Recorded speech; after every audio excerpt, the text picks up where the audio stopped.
Je m'appelle Andrea Jacob, je suis la directrice au Goethe-Institut, le centre culturel allemand, basé à Belvédère.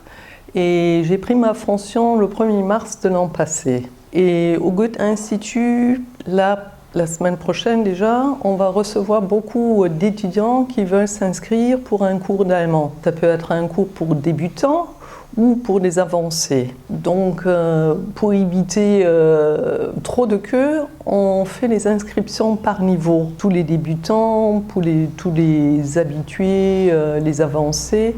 Quelqu'un qui a, par exemple, déjà fait de l'allemand à l'école ou à l'université peut faire un test de positionnement pour trouver le bon niveau, le niveau équivalent.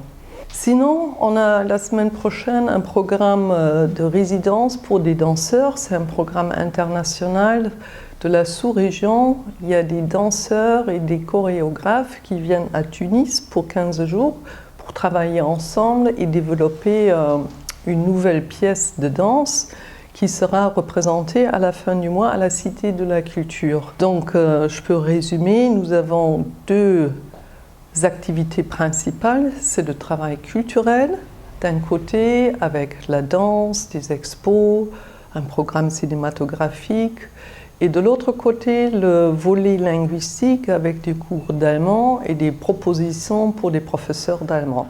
Je pense que les jeunes sont plus ouverts maintenant de découvrir l'Europe. Ils découvrent l'Europe, c'est bien plus que la France.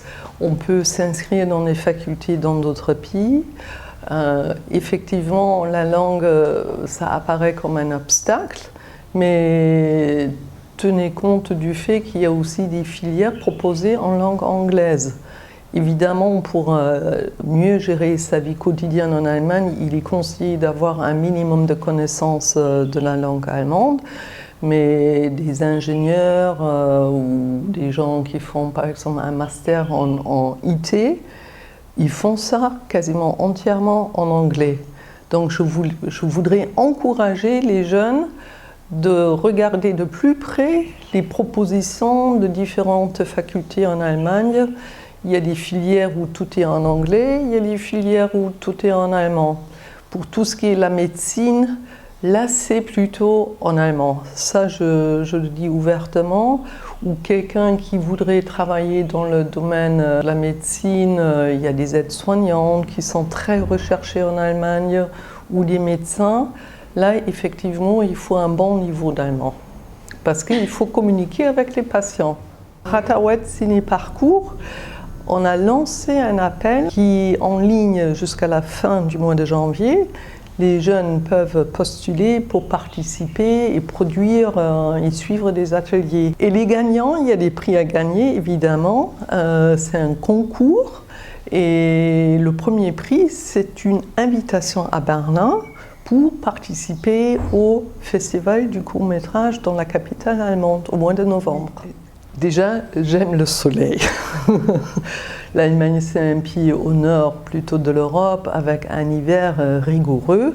Sauf peut-être cette année, on ressent le changement climatique. Là, c'est presque la même température en Allemagne et ici.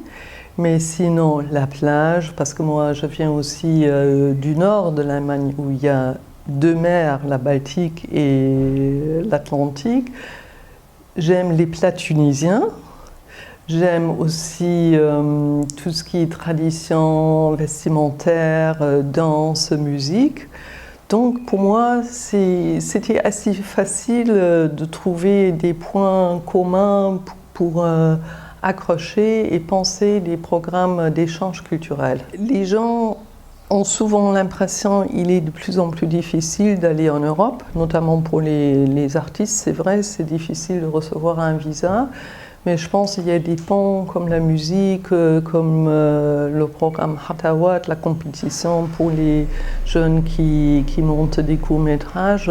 Ça peut être un pont, un échange qui se fait facilement grâce à un centre d'intérêt commun. J'aime beaucoup la nature. J'ai eu la chance, dès mon arrivée, de voir des endroits différents. En Tunisie, j'étais au Kef parce qu'il y a une école qui propose des cours d'allemand. J'aime beaucoup la nature là-bas, la Kasbah, le plateau Yugurta. Comme j'aime beaucoup la plage, comme j'aime la Médina, chaque fois que je reçois la visite qui vient d'Allemagne, on fait une visite guidée de la Médina. Et les Allemands adorent ça. Kommt nach Tunis, das ist sehr interessant. Eine sehr schöne Stadt, ihr werdet es nicht bereuen.